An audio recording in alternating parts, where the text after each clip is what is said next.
Hello, and welcome to the latest Living with Flourish video. My name is Sharon Young, and in this short episode we will be exploring resilience and mindfulness. This is all about creating and developing effective coping strategies that reduce stress and help one to bounce back from adverse situations that arise at work. We live in a VUCA world.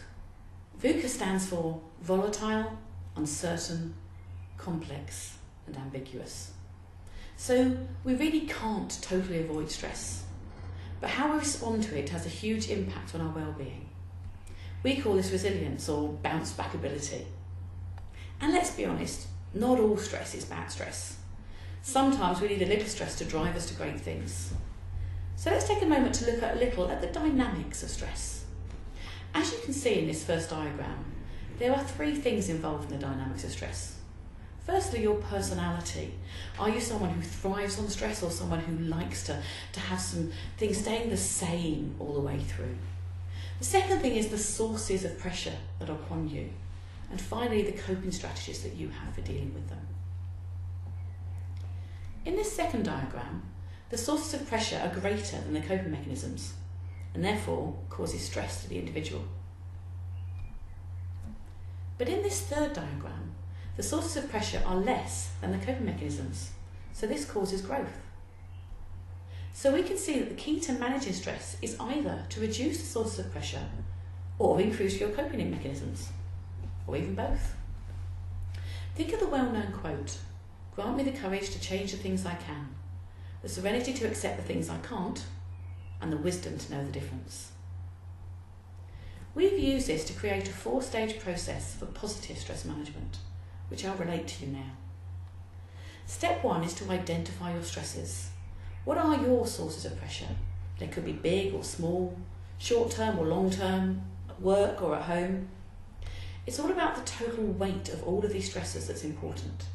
And sometimes it's those little niggly things that carry on for a long time that are the most stressful. Step 2 is to identify what you can change and what you can't. Now this can be the challenging bit, as we often say, "Oh, there's nothing I can do about that," or even keep trying to bang our heads against a brick wall. So I'd like to tell you the story of the northern pike. The northern pike is a type of fish that lives in Northern America. It's a particularly vicious fish, and its favourite food is minnows. So some scientists decided to do a little bit of an experiment. They got a great big tank, and they filled it full of water, and they put a barrier right in the middle of it. And on one side of the barrier they put the northern pike, and on the other side they put the minnows. Now this barrier was actually really high, it went about 2 or 3 feet above the water. So the northern pike saw the minnows and thought, well, hey, it's lunchtime now. And he went straight across and he banged straight into the glass barrier. He thought, that's not very nice, but those minnows look mighty tasty. I'm going to give it another go. So he tried again, and again, and again. And finally he realised that there was no way he was going to get to those minnows. All he was getting was a very sore nose and a very empty stomach. So he gave up. Shortly after this, the scientists decided to take out the barrier. But the northern pike doesn't change his behaviour. He makes no effort to go over towards the minnows. Even when the minnows get brave and start actually swimming around him, he still makes no effort to eat them. Because what he hasn't done is notice the change that's gone on around him. And you can see how this relates to how we deal with barriers in the slide here. So at the beginning of the story, the barrier was truly real. It was there, it definitely existed. By the end of it, the only place it existed was in his mind. And a lot of the things that we worry about are only in our minds. It was definitely rigid, it was there, it was hard, it was high. But maybe if it had been a bit more flexible, if it had been a bit plastic, he might have been able to go underneath it, or a little bit shorter, he might have been able to jump over the top. What we tend to do as humans quite often is we assume that all our barriers are real and rigid, when in fact quite a lot of them just exist in our minds. Or maybe there's some flexibility. Even if we can't reduce it totally, maybe we can do something about it. So therefore, step 3 is about planning and taking action to change the things that you can. It sounds very simple, and I do realise that it isn't. It is, however, the only way to make a difference. Even if you're only reducing the stressor, not totally eliminating it. You can change 100 things by 1%, as well as changing one thing by 100%. And finally, step 4 is all about how you deal with the stresses that you can't change. So let me ask you a question. How heavy is this glass of water? 50 grams? 100? What do you think? The reality is that it doesn't matter. What matters is how long I hold on to it. If I hold it for a few minutes, I won't really notice the weight. If I hold it for an hour, my arm's going to start to feel a little bit sore. If I hold it all day, I'll probably drop it, and my arm may well fall off. So it's really important to remember that you need to take some time every day to put down your stressors, to stop running from one thing to another. Stop chasing after hundreds of thoughts that rush into your mind, and just take a moment to pause, be in the present moment, and let go. And this is one of the many ways that mindfulness can help. Research from Harvard University has found that people spend almost 47% of their waking hours thinking about something other than what they're doing. In other words, many of us operate on autopilot. You've probably all had days when you can't remember what you did all day, but you know that you were really busy. Mindfulness can help train your brain to focus better, as well as helping to release stress and create balance between mind and body. There are so many mindfulness habits, but I want to end with a couple of quick activities to get you started.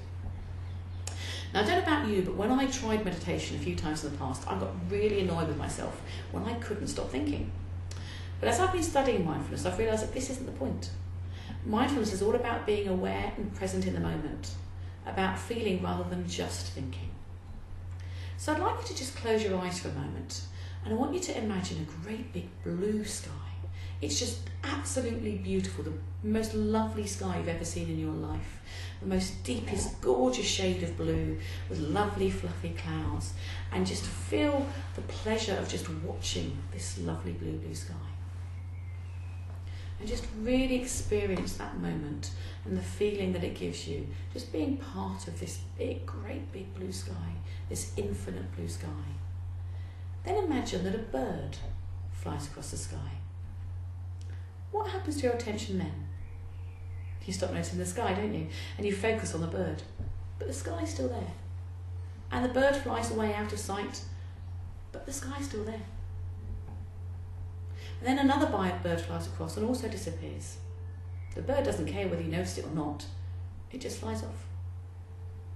So your thoughts are just like those birds. They come and go. And it's up to you whether you notice them and let yourself run away with them. So let's finish now on a very short mindfulness meditation.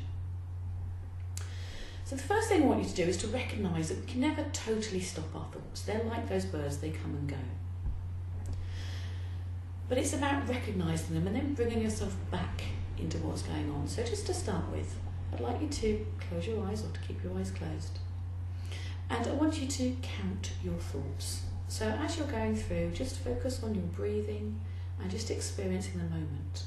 But as you go through that, if a thought comes into your mind, just count it and then let it go. Focus back in on your body. As another thought comes, count it and let it go.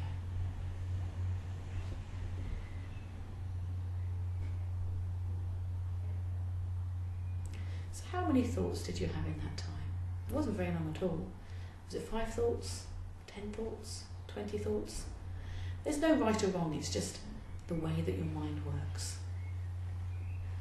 So I'd like you to take a couple of minutes just to finish off now and just to really relax into your body. So again, if you close your eyes again and just focus on your breathing and just notice your breath in and your breath out. And notice as you breathe in and as you breathe out, the rise and fall of your stomach or your chest area. And just focus on those things as they go up and down. Just feel the relaxation as you're moving through. And then start to connect more with your body. Just notice the weight of your body, the weight of your seat on your chair. Just really feel the whole weight of your body on your chair. And then feel the seat behind you that's supporting your back. And then start to notice the area behind you. And then let's think about your fingers. See if you can identify each of your fingers You might want to move them to do that. Just count each of your 10 fingers and then each of your 10 toes. And then do a little scan over your body to notice any aches or pains you have, and give a little stretch or a little twitch just to release any areas that you feel you've got any tension. And then when you're ready, just open your eyes. And all we've done there is a very, very short mindfulness exercise that just gets you a little bit more back in touch with your body. So we know that positive stress management can move you from stress to growth, and that mindfulness can help you become more present, focused and calm. And we know that living with Flourish is an ongoing journey on which we sometimes need support. So call us today for more information on how we can help you truly live with Flourish and create a positive workplace culture in your organisation.